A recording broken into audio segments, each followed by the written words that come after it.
Hey everyone, welcome back. So today we'll be continuing with bases and dimensions, and today we'll do very important theorem of it, that is the extension theorem.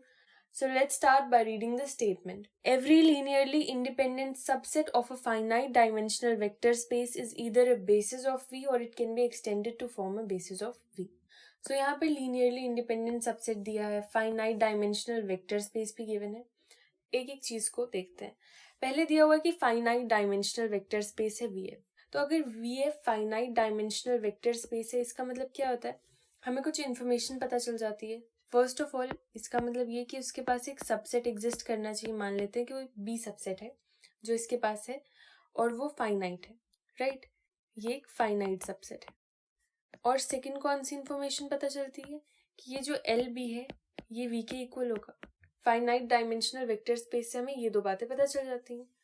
ये इसको हम B बोल देते हैं और element भी ले लेते हैं इसके अंदर v2 v3 so on till vn because finite है. अब बोला है कि every linearly independent subset of this vf, इसका एक लीनियरली इंडिपेंडेंट सबसेट. तो जो हमने बी सबसेट लिया है ना, इसको लीनियरली इंडिपेंडेंट भी बोल देते हैं. ठीक है, कि बी इज लीनियरली इंडिपेंडेंट. ये तीन चीजें हमें दी हुई हैं. यहाँ बोला हुआ है कि जो लीनियरली इंडिपेंडेंट सबसेट है या तो वो बेसिस हो सकता है. जैसे कि यहाँ पे बी जो है ना, ये लीनियरली इंडिपेंडेंट है, राइट. तो यहाँ तो हम बी को बेसिस बना देंगे. अब बी बेसिस है, बट अगर हम कोई और सबसेट ले जो कि लीनियरली इंडिपेंडेंट है, फॉर एग्जाम्पल मैंने कोई एस ले लिया, वो भी लीनियरली इंडिपेंडेंट है, पर हम इस एस को बेसिस नहीं बना पाए, ये बेसिस नहीं बन पाया. तो हम क्या करेंगे, कोई एक ऐसा सबसेट लेंगे जिसमें कि एस के और बी के दोनों के एलिमेंट ले लें हम, और फिर हम इसको बेसिस बनाने की कोशिश करेंगे. जरूरी नहीं कि बन जाए, हम ट्राई करेंगे. बिकॉज बोला हुआ है कि इस एस जो सबसेट है ना, इसे हमें एक्सटेंड करना है, इसे हमें बढ़ाना है. तो हमने इस एस को एक्सटेंड करने के लिए क्या किया, कुछ और एलिमेंट्स दूसरे सबसेट से ले लिए, जैसे बी सबसेट से ले लिया हमने. ठीक है, ऐसा होगा. So let's start with it now. अब पहले तो हमें क्या करना है कि इस बी को बेसिस बनाने की कोशिश करनी है, इस टर्म को हम सेटिस्फाई कराने की कोशिश करते हैं. उसके लिए I have written that since v is a finite dimensional vector space, so there exist a finite subset b. जैसे कि यहाँ पे फाइनाइट सबसेट एक एग्जिस्ट कर रहा है b, और which is basis of v. अब देखो b क्या था, b is linearly independent and L B is equal to v. ये दोनों चीजें सेटिस्फाइड हैं, तभी हमने लिखा है कि b क्या है, बेसिस है. Because of these two conditions, यहाँ पर L B is equal to v और b इज लीनियरली इंडिपेंडेंट, इसकी वजह से आई हैव रिटन कि जो b है वो तो बेसिस बन चुका है. अब हमारा लॉजिक क्या रहने वाला है कि s एक और लीनियरली इंडिपेंडेंट सबसेट लेंगे हम. So let's write it down.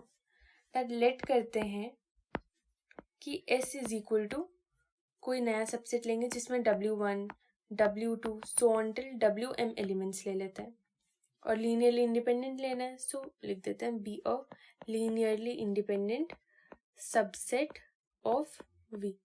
ये है s और इसमें एलिमेंट्स कैसे हैं, w1 w2 so on till wm.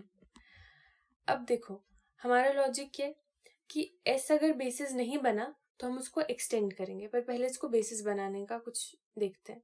देखो s में क्या है, s क्या लीनियरली इंडिपेंडेंट है. अब हमने L S is equal to V अगर बता दें तो ये बेसिस बन जाएगा, बट ऐसा नहीं है. यहाँ पे एक लॉजिक यूज ये होता है कि यहाँ पे m एलिमेंट्स है, राइट. इस वाले बेसिस में m एलिमेंट्स है, और जो हमने ऊपर बेसिस बनाया था ना b, इसमें n एलिमेंट्स थे. तो हमने एक थ्योरम पढ़ा हुआ है जिसमें था कि अगर कोई भी दो बेसिस एग्जिस्ट कर रहे हैं तो उनमें सेम नंबर ऑफ एलिमेंट्स होने चाहिए. सबसेट नहीं, इसको बेसिस बोल देते हैं कि अगर इस b बेसिस में n एलिमेंट्स हैं तो इस एस सेट में भी n एलिमेंट्स ही होने चाहिए.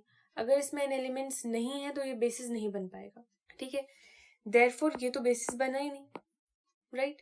व्हाई, बिकॉज इसमें n एलिमेंट्स नहीं है, तो हम इसको फर्दर इस s के साथ कुछ नहीं कर सकते हैं. अब हमें एक नया सबसेट लेना ही पड़ेगा, तो हम एक नया सबसेट ले लेते हैं s1, taking a new set s1. अब इस s1 में हम क्या करेंगे, मैंने बताया यहाँ पे s1 में s के और b के दोनों के एलिमेंट्स डाल दो. So I can say that w1 w2 so on till wm तक, और फिर v1 v2 so on till vn तक. ये सारे एलिमेंट्स हमने डाल दिए।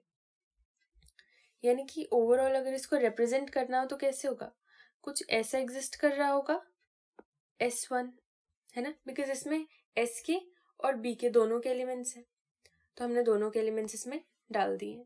अब देखो हमारा लॉजिक क्या रहने वाला है, सिंपल सी बात होने वाली है कि अब हमने S1 को हमने बेसिस बनाना है।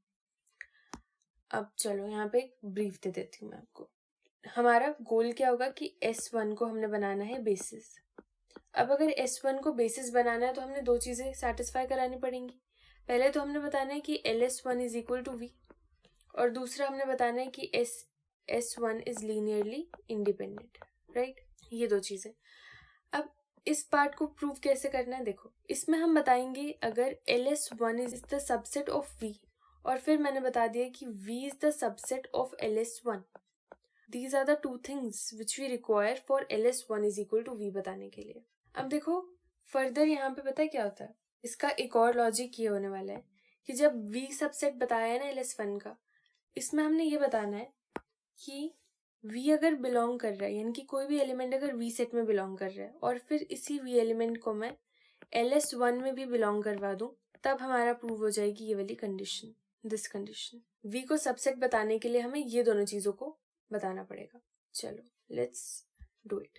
अब हमारा लॉजिक है कि LS1 is equal to V बताना है, और सबसे पहले LS1 को सबसेट बताना है V का। तो देखो S1 सबसेट है V का, राइट। S1 सबसेट है V का, डायग्राम से देख लो, S1 V का सबसेट है। इसका मतलब ये है कि अगर तो जो LS1 होगा वो भी सबसेट होगा V का। ओके, तो LS1 सबसेट हो गया V का, बिकॉज S1 के जितने भी कॉम्बिनेशन से एलिमेंट्स ले रहे हो वो कहाँ से ही आ रहे हैं, V से ही आ रहे हैं, तो वो सबसेट हो जाएगा। This is easy. अब सेकंड पार्ट पे आते हैं जिसमें हमने बताना है कि V सबसेट है LS1 का। तो इसमें सबसे पहले क्या बताना है कि V कोई एलिमेंट है जो कि V वेक्टर स्पेस में बिलोंग कर रहा है। तो I have taken a V element जो कि वेक्टर स्पेस में बिलोंग कर रहा है। अब एक बात देखो, अगर कोई V एलिमेंट V में बिलोंग कर रहा है तो आई कैन से, यहाँ पे एक चीज लिखी हुई थी कि LB is equal to V। ये बहुत इंपॉर्टेंट है, बहुत जगह यूज होने वाली है। यानी कि वेक्टर स्पेस V का हर एक एलिमेंट हम B सेट के कॉम्बिनेशन में लिख सकते हैं, ठीक है। तो B सेट हमें क्या गिवन है यहाँ पे, दिस इज B सेट। अब देखो V का हर एक एलिमेंट, यानी कि जो छोटा V यहाँ पे दिया हुआ है ना, ये एलिमेंट है V का, और मैंने बोला हर एक एलिमेंट जो भी V का होगा उसे हम B के कॉम्बिनेशन में लिख सकते हैं। सो देयरफॉर आई कैन से कि ये जो V है इसको मैं इस कॉम्बिनेशन में लिख सकती हूँ ना, α1 v1 कॉम्बिनेशन में अल्फा साथ में डाल देते हैं, that is what combination is α1 v1 α2 v2 and so on till αn vn हो जाएगा ये, ठीक है। रीजन मेंशन कर दो, because LB is equal to V, ठीक है, ये रीजन लिखा हुआ मैंने। अब देखो यहाँ तक तो कर दिया हमने सेटिस्फाई। अब यहाँ पे ये भी लिख सकते हैं दैट वेयर अल्फाज जो हैं ये सारे बिलोंग कर रहे हैं फील्ड में। V को हमने V सेट में तो बिलोंग करवा दिया। अब लॉजिक है कि इस V सेट को लीनियर कॉम्बिनेशन ऑफ S1 में बिलोंग करवाना है, S1 में, यानी कि S1 है ये।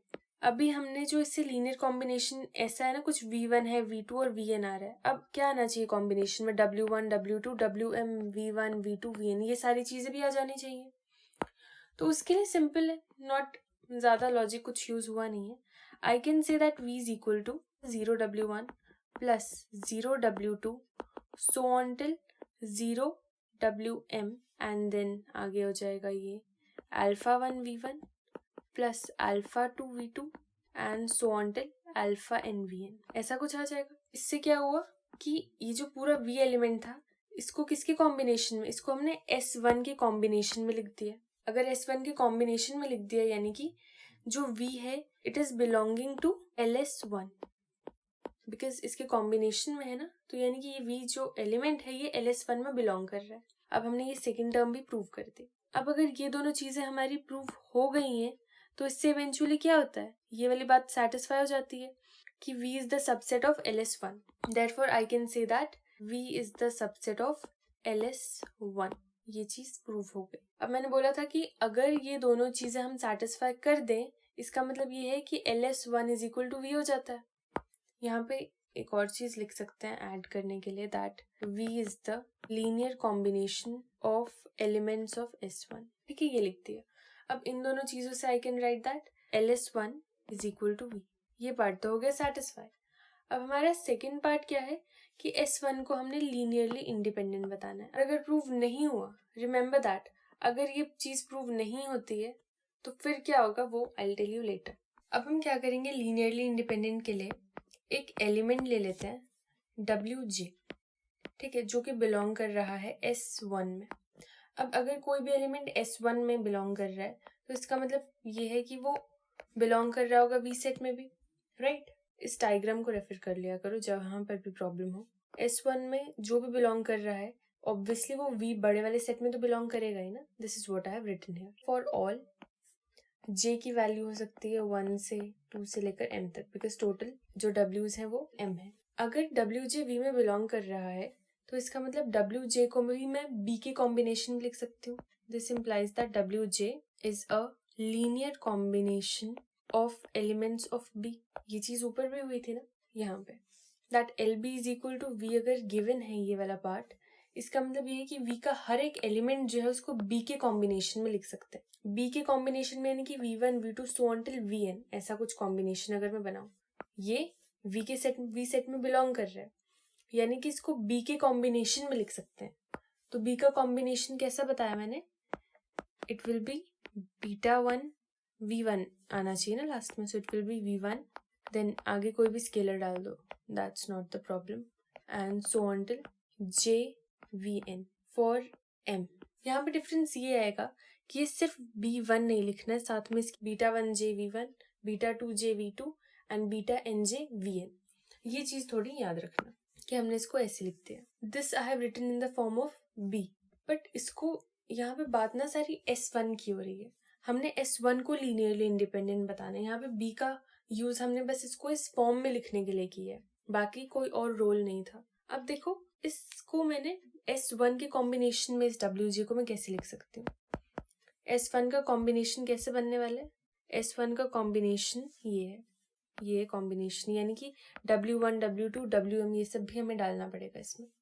तो डाल सकते हैं, अगर मैं आगे 0 डाल दूं, 0 W1 then 0 W2 and so on till 0 WJ-1, because WJ तो यहाँ पे है तो WJ तो लिखूंगी नहीं मैं, and then this will be 0 WJ+1 and so on till 0 WM, because फर्क नहीं पड़ेगा, ये सारे स्केलर्स इसके 0 हैं तो इवेंचुअली ये वाला जो पूरा पार्ट है ये तो 0 के इक्वल ही हो जाएगा। बस हमने इसको S1 की फॉर्म में दिखाना था, कुछ करके इसके अंदर W1 W2 ये सारी टर्म्स इंट्रोड्यूस करनी थी, इसीलिए आई हैव रिटन ऐसा। और फिर लास्ट में ये वाला पूरा पार्ट लिख देंगे। This will be plus β1JV1 then β2JV2 so until βNJVN।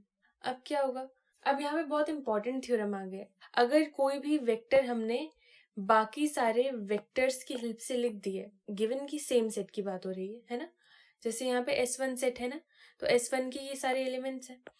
अब ये जो WJ वेक्टर था इसको हमने इन सब वेक्टर्स की हेल्प से लिख दिया, इसका मतलब ये है कि ये सेट पूरा लीनियरली डिपेंडेंट हो जाएगा। और हमने प्रूव क्या करना था कि S1 को हमने लीनियरली इंडिपेंडेंट प्रूव करना था, और हमने यहाँ पे क्या कर दिया, ऑपोजिट प्रूव कर दिया कि ये तो लीनियरली इंडिपेंडेंट तो बनेगा ही नहीं। So let's write it in words. So now I have written that one element WJ of S1 can be expressed as a linear combination of the remaining elements of S1, यानी कि कोई एक element WJ जो है S1 का, उसको हमने बाकी सारे S1 के एलिमेंट्स के कॉम्बिनेशन में लिख दिए। इसका मतलब ये है कि S1 लीनियरली डिपेंडेंट है। Now we have studied that अगर कोई सेट लीनियरली डिपेंडेंट है तो कोई V के वेक्टर एग्जिस्ट कर रहा होगा जिसको हम प्रीसीडिंग वेक्टर्स के कॉम्बिनेशन की हेल्प से लिख सकते हैं, राइट। तभी I have written that one of the vectors in S1 is a linear combination of the preceding vectors in S1। ठीक है, कोई V के एग्जिस्ट कर रहा होगा जिसको हम α1 V1 and so on till ऐसे प्रीसीडिंग वेक्टर्स की हेल्प से लिख पा रहे होंगे। नाउ आगे लिखा हुआ that this vector can not be any one of WJs because S1 is linearly independent. यहाँ पे लिखा हुआ है, यहाँ पे S1 सेट की बात हो रही है, right, preceding vectors in S1। तो S1 सेट में पहले तो जाते हैं। S1 सेट कहाँ पे, ये। अब इस सेट में हमने क्या बोला है कि ये सेट जो है ये लीनियरली क्या है, लीनियरली डिपेंडेंट है, यानी कि इसमें कोई वेक्टर एग्जिस्ट कर रहा होगा जो कि पिछले वेक्टर्स की हेल्प से हम लिख सकते हैं. सो ये जो सारे डब्ल्यूज हैं ये कहाँ पे बिलोंग कर रहे हैं? ये बिलोंग कर रहे हैं एस सेट में. और मुझे पता है कि ये एस सेट क्या है, लीनियरली इंडिपेंडेंट है. तो अगर एस लीनियरली इंडिपेंडेंट है तो ये जो पूरा पार्ट है ना, इसमें तो कोई भी ऐसा वेक्टर एग्जिस्ट नहीं कर सकता जिससे कि हम पिछले वेक्टर्स की हेल्प से लिख सके. बट हमने बोला कि उसके आगे हैव रिटन कि इसका मतलब जो लीनियरली डिपेंडेंट जो बना रहा है वेक्टर वो सारे वी आईज में हो सकते हैं. I have written that this vector cannot be any one of the wj's because s is linearly independent. wj किसका पार्ट है? s का. तो s तो linearly independent है, तो वहां से तो कुछ नहीं हो सकता. Therefore this vector must be one of vi's and let it be vk belongs to v. यहाँ पर ही आओ, इस चीज को और अच्छे से समझते हैं. Now प्रॉब्लम ये है कि जो हमारा s1 सेट है ये बन गया है लीनियरली डिपेंडेंट. अब ये S1 बन गया है लीनियरली डिपेंडेंट, यानी कि इसमें कोई एक ऐसा वेक्टर एग्जिस्ट कर रहा होगा जिससे हम बाकी सारे पिछले वेक्टर्स, प्रीसीडिंग वेक्टर्स की हेल्प से लिख सके. देखो ये है हमारा सेट S1, है ना. कोई भी ऐसा डिपेंडेंट फैक्टर इसमें होगा ही नहीं, बिकॉज ये यहाँ तक जो पूरा पार्ट है ये क्या है, लीनियरली इंडिपेंडेंट है. तो अब हमने बोला कि यानी कि प्रॉब्लम जो है वो यहाँ पर है, वी आईज में है. जो भी डिपेंडेंट फैक्टर एग्जिस्ट कर रहा है वो यहाँ पे एग्जिस्ट कर रहा है, ना कि यहाँ पे. So this is what I have written. और उसका नाम हमने दे दिया वी के बिलोंग्स टू बी. ठीक है, बिकॉज जो वीज थे वो सारे बी से आ रहे थे. अब आगे हम क्या करेंगे, इसको लिखेंगे कैसे. I will write that V K is equal to b1w1 plus b2w2 so on till bm ले लेते हैं बिकॉज m टोटल है w के. तो यहाँ पे ले लेते हैं a1v1 a2v2 so on till ak-1 vk-1 और a-k-vk तो आएगा नहीं. ठीक है, अब देखो हुआ क्या है कि ये जो vk वेक्टर है ये इन सब पे डिपेंड कर रहा है. इसके आगे वाला वेक्टर वैसे भी क्या आना था, ये हो जाता है अल्फा के वीके. ठीक है, तो ये जो v वेक्टर है ना ये डिपेंड कर रहा है इन सारे वेक्टर्स पे, w1 w2 इन सब पे डिपेंड कर रहा है. तो I have written this V K जो है वो इन सब पे डिपेंड कर रहा है. अब इससे हुआ क्या, इस वीके का यूज हमें बाद में पड़ेगा, बट हमने बता दिया कि एक्चुअल में वीके है जिसकी वजह से ये पूरा S1 जो है लीनियरली डिपेंडेंट हो रहा है. वीके कोई टर्म थी उसकी वजह से सब कुछ लीनियरली डिपेंडेंट हो रहा है. बट अब एक बहुत इंपॉर्टेंट बात आती है समझने की. देखो द थिंग इज कि यहाँ पे इसको समझते हैं. आई will right it in red because बहुत इंपॉर्टेंट फैक्टर है ये. देखो S1 सेट में क्या एलिमेंट है, W1 W2 so on till WM और फिर उसके आगे क्या एग्जिस्ट कर रहे हैं, तो V1 V2 so on till Vn ऐसे एग्जिस्ट कर रहे हैं. इन सब का तो बात है ही नहीं, बात आती है इन वीज की जो कि बिलोंग कर रहे हैं बी सेट में. तो यहाँ पे हुआ ये है कि बी, मुझे पता है कि बी तो यार बेसिस था राइट. अगर बी बेसिस है यानी कि इसके सारे ये लीनियरली इंडिपेंडेंट है, तब तो टेक्निकली देखा जाए तो ये सब भी लीनियरली इंडिपेंडेंट हो जाता है ना. जैसे इसको हमने लीनियरली इंडिपेंडेंट बोला, ये भी लीनियरली इंडिपेंडेंट हो जाता. बट देखो अगर मैं इतने पार्ट को इंडिविजुअली देखूँ ना कि V1 से लेकर Vn तक, तो ये लीनियरली इंडिपेंडेंट ही है. बट जब S1 में ये सारा पार्ट आ जाता है ना, तब आई एम सेइंग कि यहाँ पे कुछ वीके एग्जिस्ट कर रहा होगा जिसकी वजह से ये सारा लीनियरली डिपेंडेंट हो रहा है. ये पूरा पार्ट लीनियरली इंडिपेंडेंट है, इसकी तो बात ही नहीं करेंगे हम, ये पूरा लीनियरली इंडिपेंडेंट है. बट यहाँ पर कुछ वीके एग्जिस्ट कर रहा होगा जो कि इन सब वैल्यूज पे डिपेंड कर रहा है, डब्ल्यूज पे भी डिपेंड कर रहा है. ठीक है, सिर्फ अगर V1 V2 की बात होती तब तो हम नहीं बता सकते थे, बट वो सिर्फ डब्ल्यूज पे भी डिपेंड कर रहा है, इन टोटल पे डिपेंड कर रहा है, वो वीज पे भी और डब्ल्यूज पे भी. ठीक है, कुछ ऐसा वीके होगा जो वीज पे भी, इन पे भी डिपेंड कर रहा है और इन सब पे भी डिपेंड कर रहा है. सी डब्ल्यू पे भी डिपेंड कर रहा है और वीज पे भी डिपेंड कर रहा है, इसीलिए I have written this condition. वरना अगर सिर्फ वीज की बात हो रही होती तब हम उसको लीनियरली डिपेंडेंट नहीं बोल सकते थे. I hope it is understood. अब क्या हुआ, हम S1 को तो लीनियरली इंडिपेंडेंट नहीं बता पाए, ये वाला पूरा रफ पार्ट है, let me erase it, but याद रखना इसे। ओके, अब देखो आगे हम क्या करेंगे। S1 को हम नहीं बता पाए, तो अब हम एक नया सेट ले लेते हैं जिसका हम नाम दे देते हैं S2। अब S2 को बेसिस बनाने की हम कोशिश करेंगे। S2 को ले लेते हैं और इसमें एलिमेंट लेंगे W1, W2 so on till Wm, और फिर लेंगे V1, V2 so on till Vk-1, Vk+1, और ये लास्ट में लेंगे Vn। अब हमने यहाँ पे क्या किया, जो डिपेंडेंट फैक्टर था यानी कि Vk, इस Vk को हमने यहाँ पे नहीं डाला है बिकॉज इसकी वजह से S1 डिपेंड हो रहा था, तो अब सेम गलती नहीं करनी है ना हमने, इसीलिए हमने S2 में से Vk को हटा ही दिया कि भाई उसकी वजह से तो डिपेंड हो रहा था वो सेट, तो उसको हटा ही देते हैं। अब S2 में भी हमने सेम चीज करनी है। क्या करेंगे हम, यहाँ पे देखो ब्रीफ दे देते हैं। यहाँ पे भी हमने सेम चीज लिखनी है कि सबसे पहले तो LS2 is equal to V बताएंगे और फिर S2 को लीनियरली इंडिपेंडेंट बताएंगे, तभी हम बेसिस बता पाते हैं, राइट। यही सब होने वाला है। So let's start with it now. अब देखो इसमें आई can say that S2 subset है V का, इसका मतलब क्या होगा कि LS2 भी सबसेट होने वाला है V का, ठीक है, ये कंडीशन तो लगेगी। अब सेकेंड कंडीशन में आई कैन से दैट, अब मुझे बताना है कि इसके लिए और क्या करते हैं, इसको और इलेबोरेट करके लिख देती हूँ। फर्स्ट ऑफ ऑल इसके लिए बताना होता है that LS2 is the subset of V, और दूसरा बताना होता है that V is the subset of LS2। और फिर इस चीज को प्रूव करने के लिए हम क्या करते हैं, for this I have to say that V belong करना चाहिए V सेट में, और फिर बाद में बता देना कि V बिलोंग कर रहा है LS2 में, ठीक है। तो अब इस कंडीशन पे आते हैं। अभी हमने वी हैव प्रूव्ड इतना पार्ट, अब इस पार्ट को प्रूव करने के लिए यहाँ वाली V को V सेट में बिलोंग कर पाएंगे। Okay, so let me right. यहाँ पे हमने जो पिछला एलिमेंट लिया था ना, याद रखना कि वो V एलिमेंट हमने ले लिया था कि वो V बिलोंग कर रहा है V सेट में। यहाँ पे कोई नया एलिमेंट ले लेते हैं, इसको W बना देते हैं। तो आई राइट दैट W कोई एलिमेंट है जो बिलोंग कर रहा है V सेट में। अब देखो इसका मतलब क्या हो सकता है कि अगर W बिलोंग कर रहा है V सेट में, तो इसको मैं B के लीनियर कॉम्बिनेशन में लिख सकती हूँ, राइट। ये चीज मैंने फिर से रिपीट कर देती हूँ। I have written here that V का हर एक एलिमेंट B के लीनियर कॉम्बिनेशन में हम लिख सकते हैं। So let's write it down कि W अगर V में बिलोंग कर रहा है, then W is a linear combination of elements of B। अब how can I write that, अगर वो B के लीनियर कॉम्बिनेशन में है तो B में एलिमेंट्स कैसे थे, B में एलिमेंट्स थे हमारे Vn तक, राइट। आगे कोई भी हम टर्म अल्फा स्केलर कुछ भी लगा सकते हैं।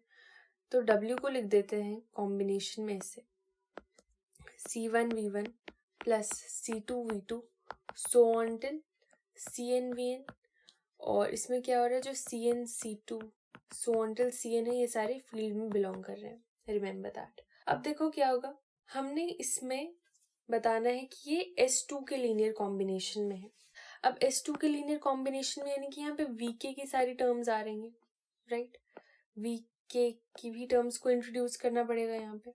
उसके लिए कैसे करेंगे, I can say that W is equal to C1V1 plus C2V2 so until Ck-1 Vk-1 and then it will be Ck Vk, और फिर क्या हो जाएगा Ck+1 Vk+1, और लास्ट में हम कहाँ तक जा रहे हैं Cn Vn, because total elements Vn तक है। ऑल राइट, अब देखो करना क्या है, यहाँ पर जो Vk दिया हुआ है ना, इसको मैं इस Vk वाली वैल्यू से इस वैल्यू से सब्सटीट्यूट कर दूंगी। सो अब देखो वहाँ पे बनेगा क्या, it will be W is equal to C1V1 plus C2V2, और ये सब सेम लिख देते हैं Ck।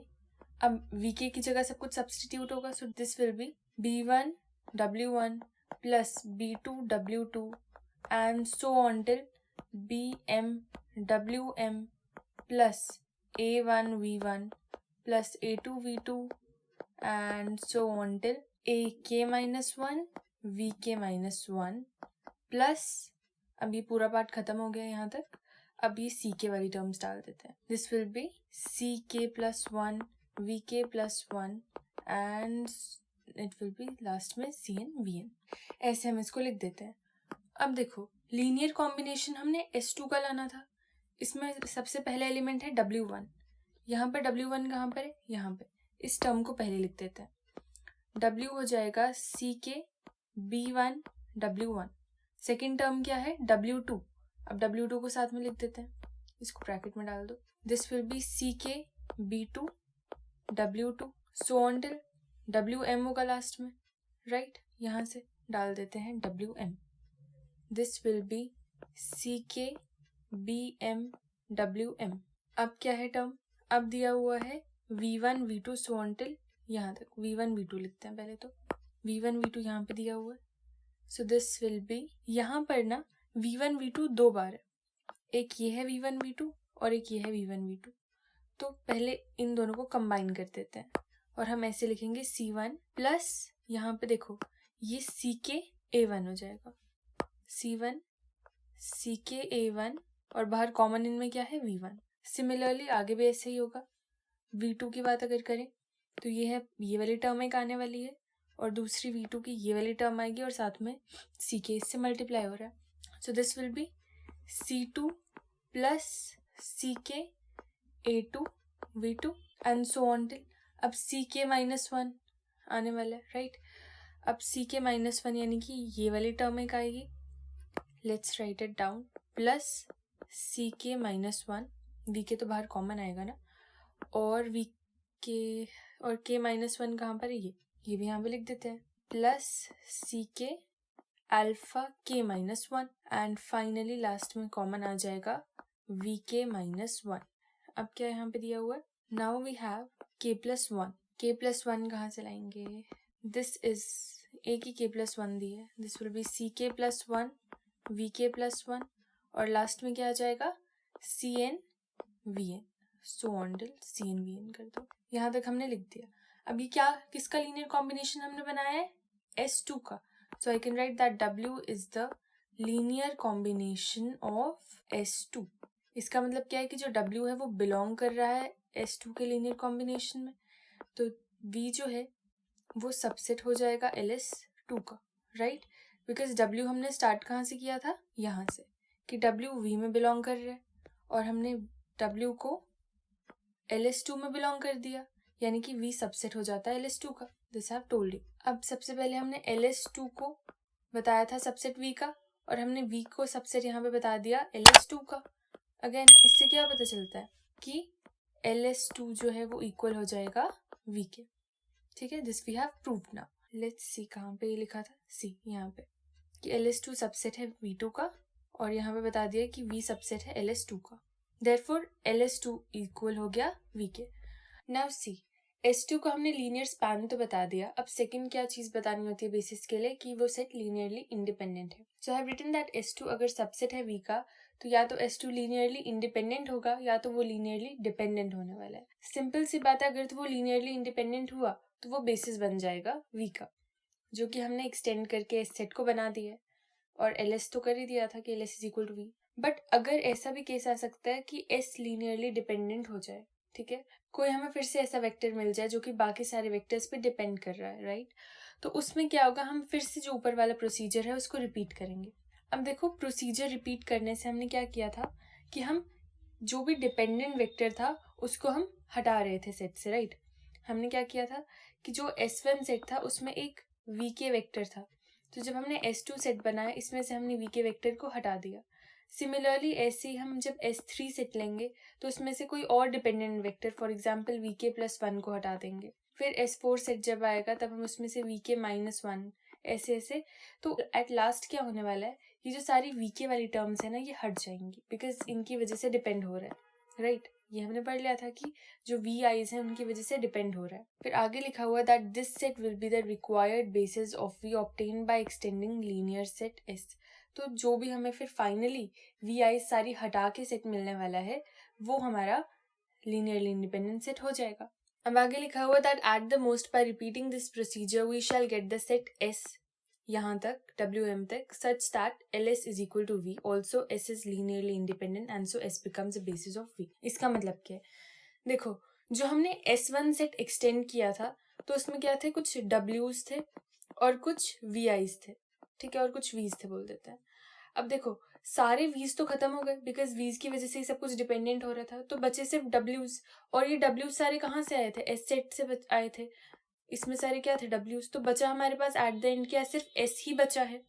अगर सिर्फ S ही बचा है तो LS is equal to V हो जाएगा, बिकॉज जो S सेट था वो तो already LS is equal to V basis था ही ना वो, और S जो वो लीनियरली इंडिपेंडेंट भी था। इसका मतलब क्या है कि जो S है वो बेसिस बन जाएगा। अब इससे हम कंक्लूजन पे क्या आते हैं, hence every linearly independent subset of a finite dimensional vector space या तो वो खुद बेसिस है या तो उसको हम एक्सटेंड करके बेसिस बना सकते हैं। इस कंक्लूजन पे हम पहुंच गए हैं। So this is how we prove this theorem. I hope you have understood it. It's a quite tricky theorem, but make sure that इसको बार बार practice करो, बार बार you can watch the video and you will be able to do this. So thanks for watching.